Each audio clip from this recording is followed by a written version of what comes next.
Okay, are we rolling? All right. So I'ma start with some of you want to know how all this rap happened. Ever since I was about 7 to 8, I always wanted to be a rapper. I ain't even know how to rap. I just looked at the TV and said that's what I want to be. I take that back around 10 or 11. The song Crisscross came out with Jump Jump. We used to listen to that, and that's what told me I want to be a rapper. And I tried writing. I couldn't. I was young. I wanted to write about Halloween. I tried to say how stupid it is how people celebrate the night of the devil.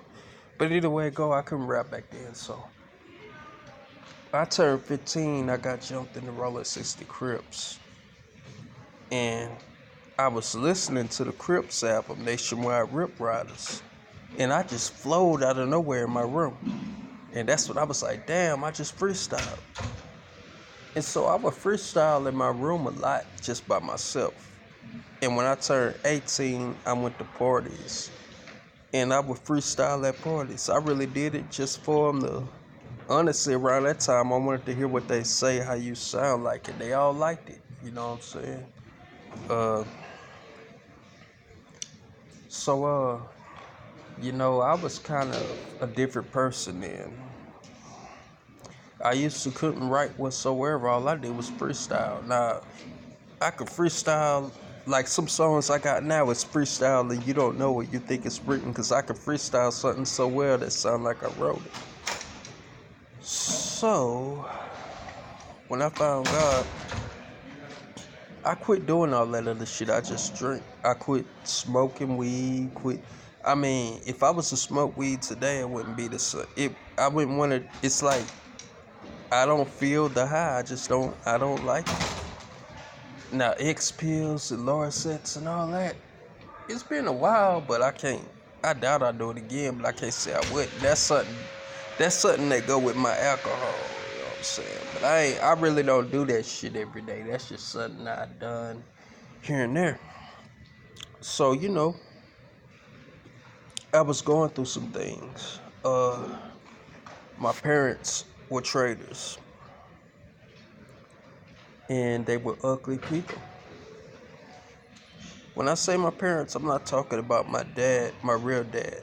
I ain't seen him in I don't know how long, but he has nothing to do with this person that raised me that I call my dad. So I was going through some things, and the tablet was on the floor. And I listen to music like I watch TV. Music is a hobby. I love music. It's part of the reason why I'm a musician. And so I just picked the tablet up and started writing about what was on my mind, and that's when I kind of said, damn, it's real. And I just started writing every day, and thanks to you, snakes, thanks to what you created, you know, they can say whatever they want to the world, but them and I and God know what's going on. And I ain't got a lot of nobody. I could care less. I'm a one man on my own. They can do what they want. I ain't got a lot to the world to fit in. Everybody know me. If you feel like I don't fit in and I don't like you, fuck you. So I ain't got a lot of nobody to fit in. They doing the line, but since then I kind of just started writing every day. I was 21.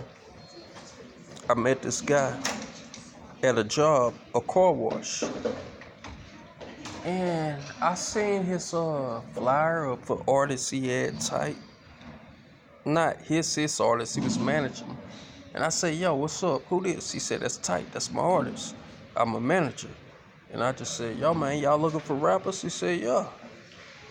I just gave him my number and he said, you got a demo? I said, no. He said, man, you got to get a demo and let me hear how you sound. I was sitting down figuring out this was before I went to the studio. I was 21, like, how am I get a demo? Where am I go? And a neighbor I knew came to me and said, yo, I got a karaoke in my crib. I was like, what? Come on, man, I need to record myself. I went in that motherfucking recorded. You heard Public Announcement Part 2?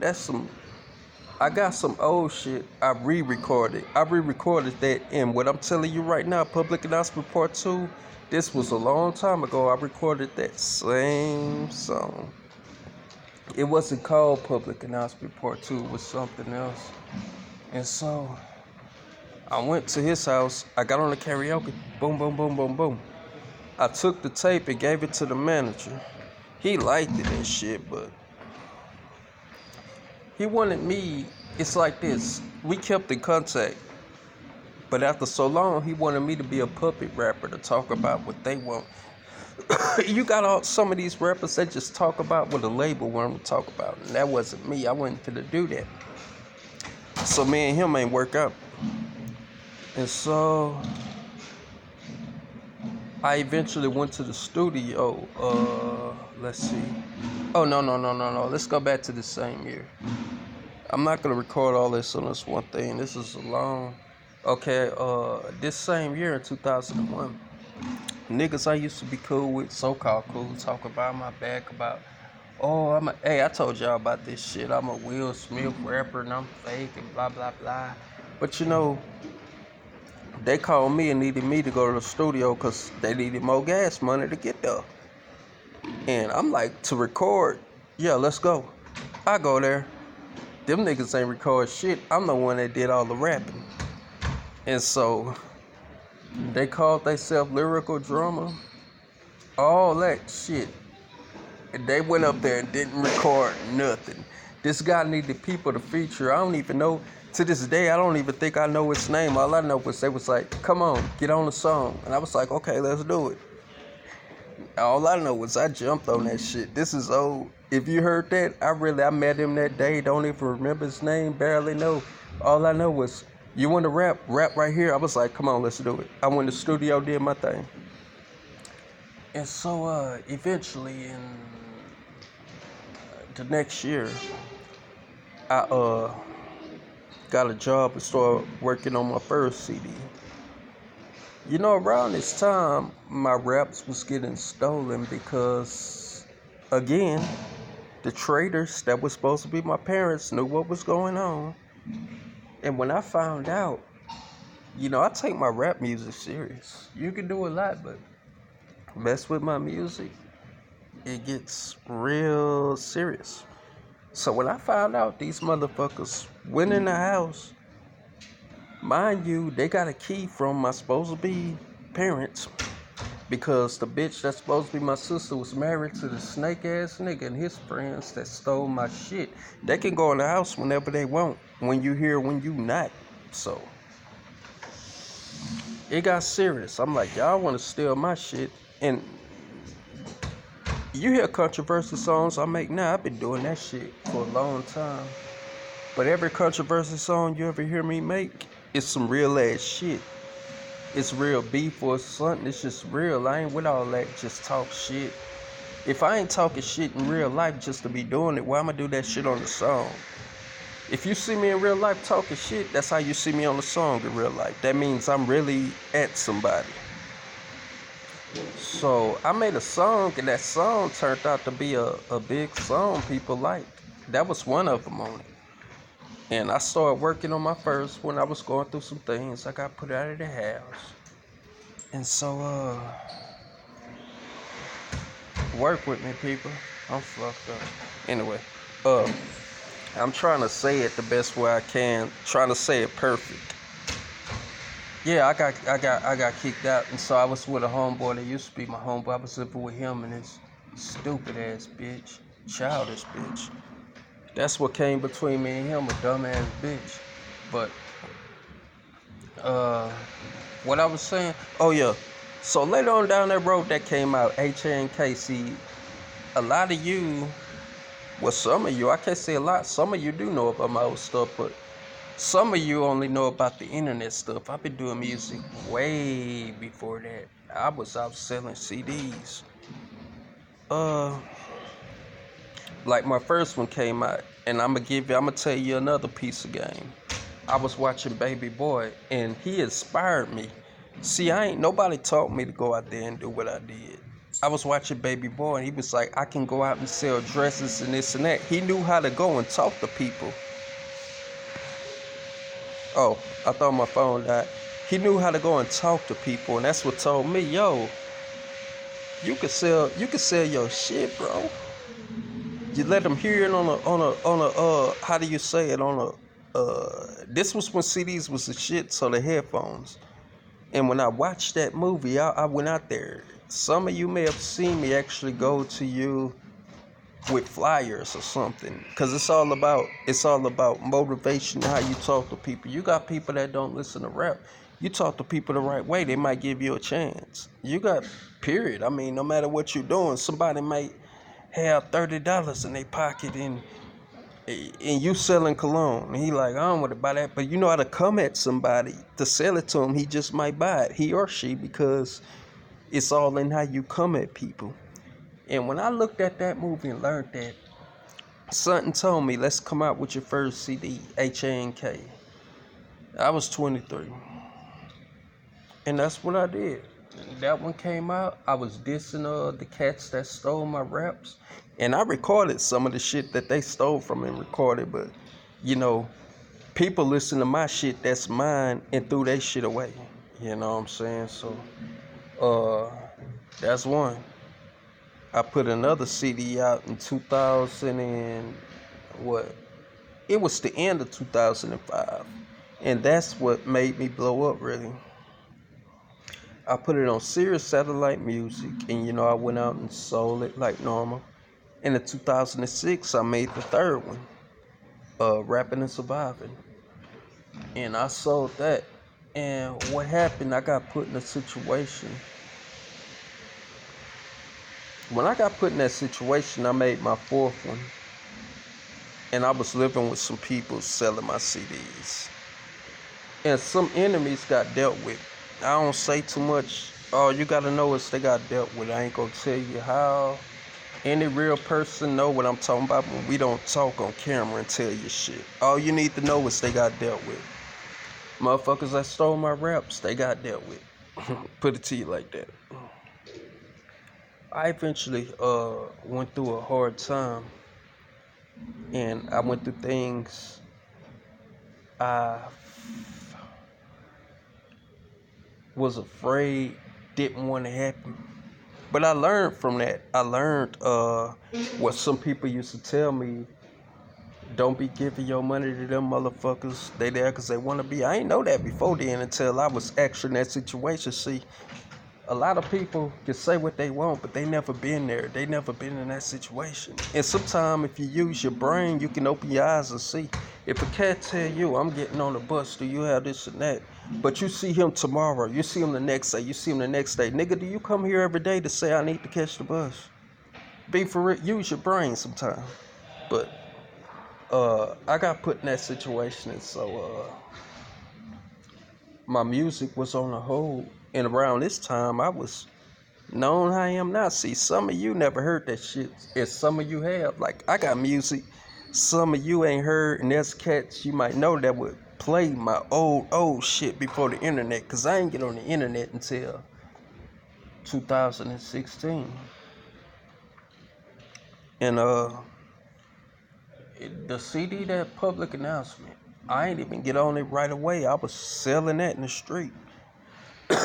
And the true fact is what people was telling me, which is true, man. You gotta get on the internet. I'm going selling CDs, and they're like, bro, I got a phone. Why ain't you on the internet? So they told me what was right. They said, man, I got a phone. You ain't on the internet, and you're selling me this CD. You need to get on the internet. Some said that, and some said, dude, I don't listen to CDs no more. What are you doing? And something told me, you need to get your ass on this net, and that's what I did. And believe it or not, I wasn't working. I was making money from music.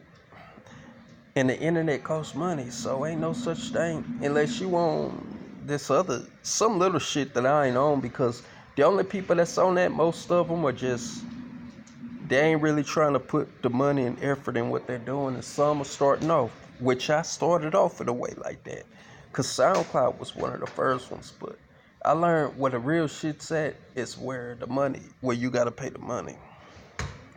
So yeah, I started off with public announcement in the street. I was selling them. I was selling the CDs, don't get me wrong, but I came across a lot of people that told me what was right. I got on the internet. And that was it. I mean, public announcement all the way through what I made now. Public announcement part 2 was a surprise, honestly. It's my favorite one I ever did because it's anti-racist project. I didn't even know that was gonna happen. I was gonna do it different until we had the devil like Trump, and you had a lot of protesters, but they didn't do it the way I did it. Not even rappers did it the way I did it. I protested before he was president on the song "Vote the Hell." I did it a way that was just so real. You know what I'm saying? And so that's mainly an anti-racism project. I speak against racism on that. I talk about Trump and this and that. And so that was 2017 when that came out. And I started making 2 a year like I always do now. I try to make more than that. And so I think I finished talking with you. Uh, I can go on and on about how much I got now, but I'm pretty sure you listen to my new shit. I was telling you about the old shit before.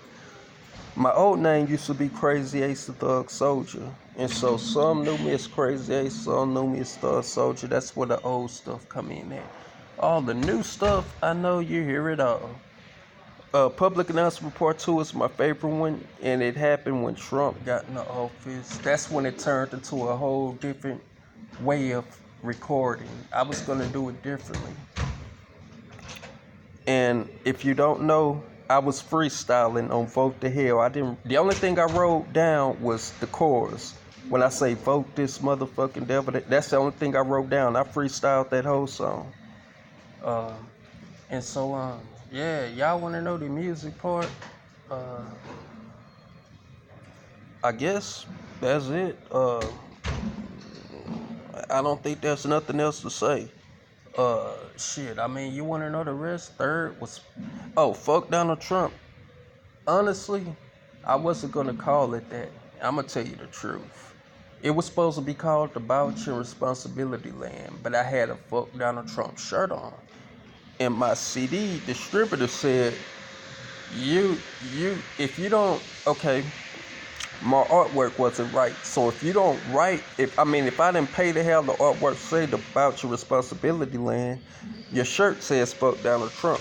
So you're gonna have to change the artwork or something. I said, well, fuck it then. Let's call it fuck Donald Trump. And she said, you want to call it that? I said, well, hot damn, I need to get this shit going. I ain't got time to be changing artwork. We can call it fuck Donald Trump. And that's how that happened. Honestly, that's how that happened. What else? Other than everything else, I just stay in the studio. I keep doing my thing. And you heard Worst Nightmare has arrived. I just practically told you, involving my CDs of all time, what happened. See, I don't record fake shit. I record real shit. And I don't know. I think I told y'all everything y'all wanted to hear. And so I guess I'm through talking. You all have a nice day, and I'm gonna get back to doing what I'm doing. Look out for my books. It's coming. Give me time. Nobody pay for my shit but me. So you have to give me time and let me do what I gotta do. I'm finna get ready to type on this other shit I gotta type on right now. But alright, y'all. Y'all have a nice day, and everybody be good.